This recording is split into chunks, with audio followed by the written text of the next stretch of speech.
Hello everyone and welcome back to my channel. In today's video, we're going to talk about the Age of Exploration. Before I get started, don't forget to subscribe, like, and share this video with all your friends. It's free and you can always change your mind next time. Before we get started, I just want to let you know that none of these pictures in the video belong to me. All of the pictures belong to the owner.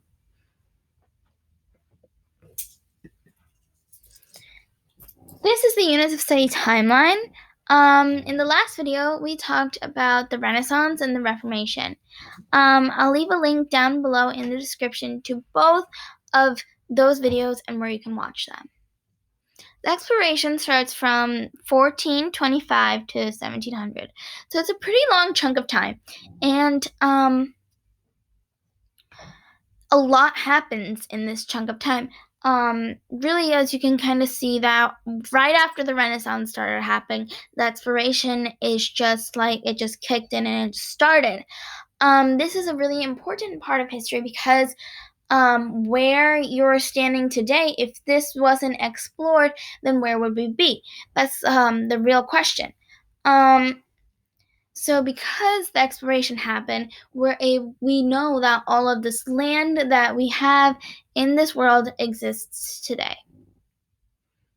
Right after the exploration, you have the scientific revolution and the Enlightenment. Make sure to stay tuned for those two videos that are coming out very, very soon. What was the Age of Exploration? The Age of Exploration is voyages and trips to discover ocean routes. So nobody walked to okay, let's walk from North America to South America. No. They used ocean routes and or they didn't fly or they didn't take a car. They used boats and ships to find new land.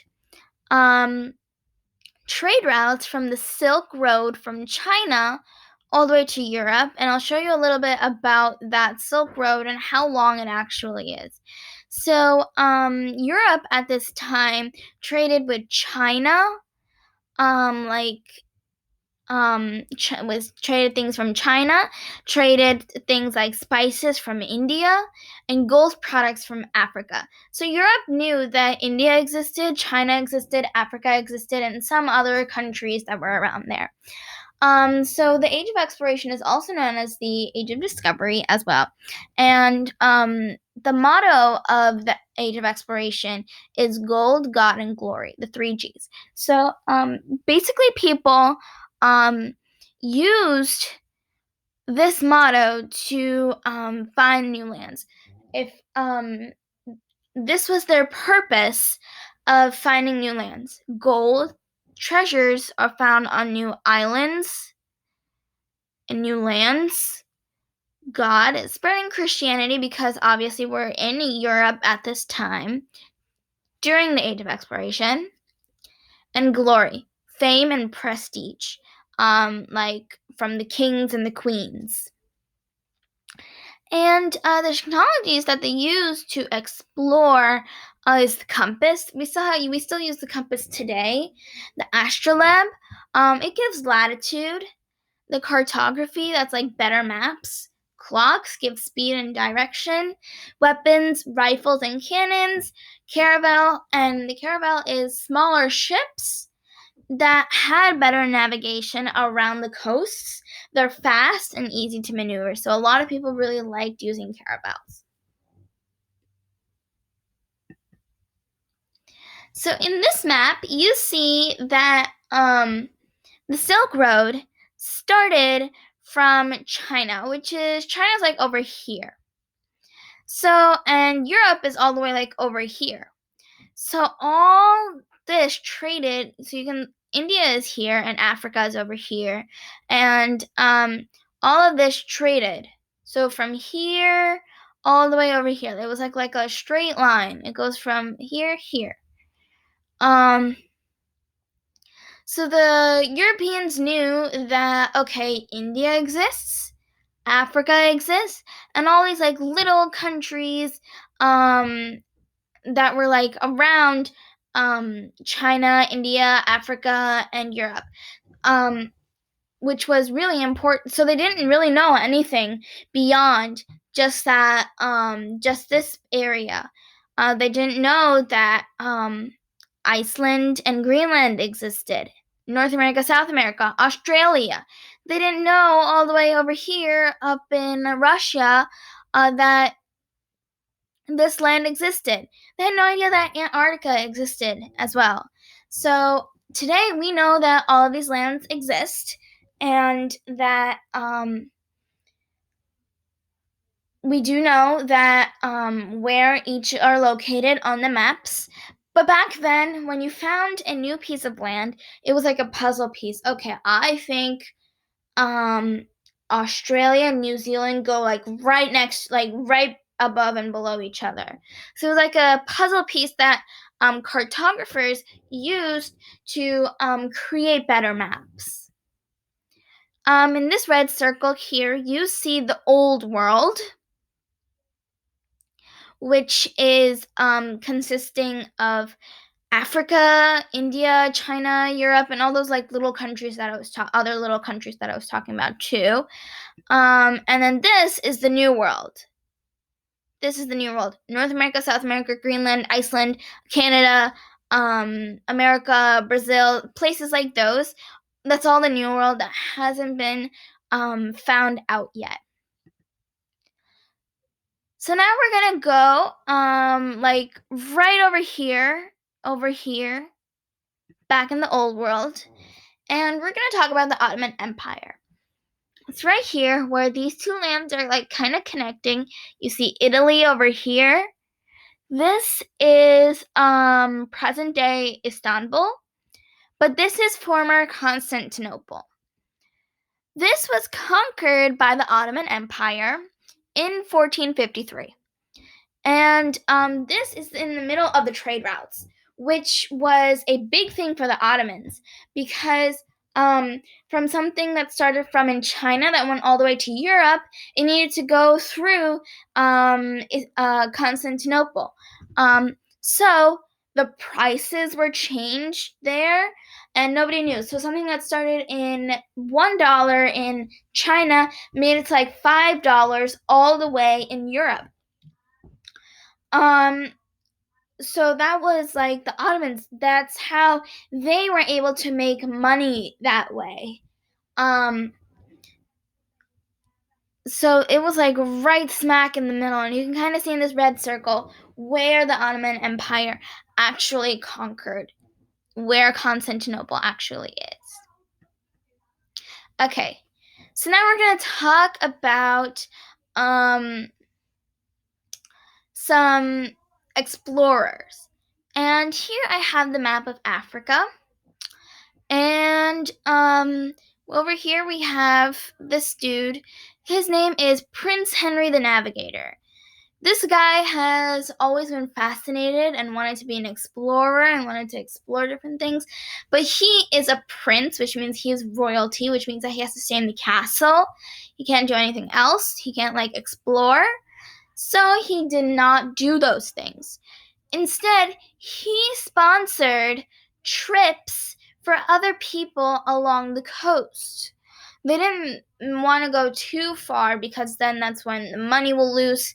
You don't know if they're actually going to be successful to get to the new land. So he only sponsored trips right along the coast.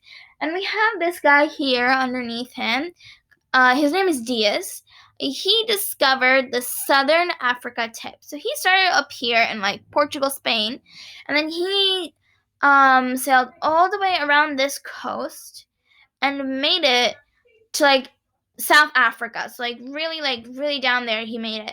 And which was a really big thing then, because they only knew that okay, Africa existed. They didn't know how big Africa was, how small Africa was, where Africa is located.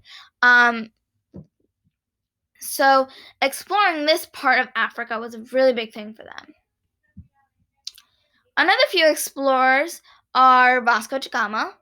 And Vasco da Gama, his trade routes were like right here. This is his trade routes. So his first voyage to India was he went all along the southern coast of Africa and then made it to India. He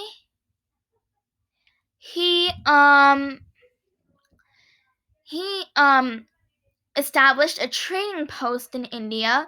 Over here, if you can kind of see Goa and Diu and those types of places. If you can see that right there, he established a trading post there, which was a big thing because also they knew that India existed. They didn't know much about about their geography and stuff like that. So that was a big thing for them to know a little bit about India too.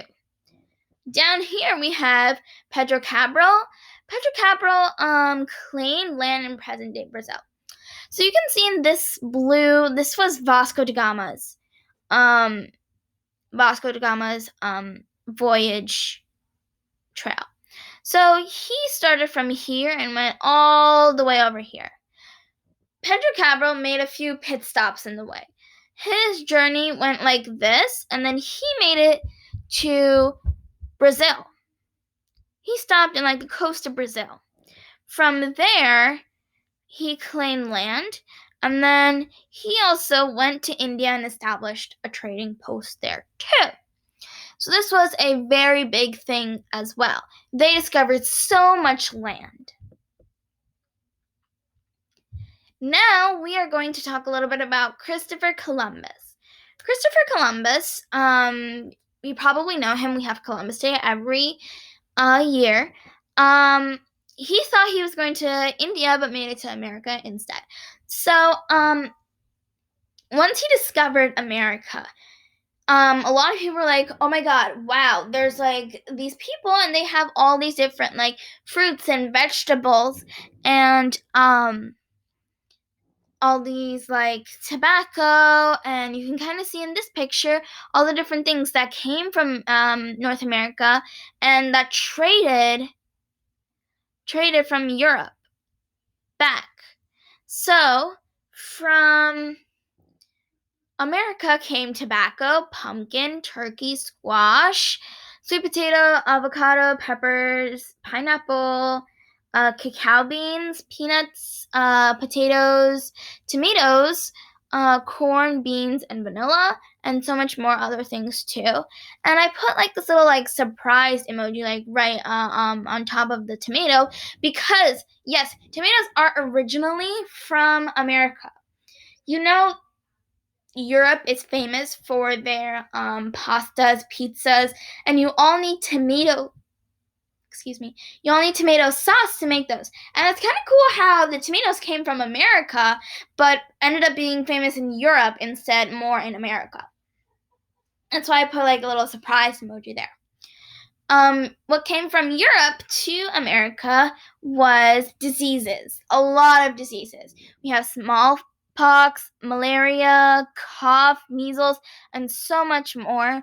We have livestock like cattle, sheep, pig, horse, grapes, turnips, onions, grains like wheat, rice, barley, oats, sugar canes, bananas, citrus fruits like oranges, limes, lemons, peaches and pears, olives, coffee beans, and bees. So these are all the different things that traded from America to Europe after Christopher Columbus thought he was going to go to India, but ended up in America instead. Let's review what we just talked about.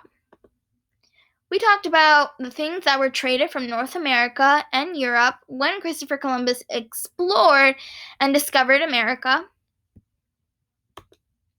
We talked about Vasco da Gama and Pedro Cabral's journeys from Portugal to India and Africa. We talked about Prince Henry the Navigator and how he was a royalty and could not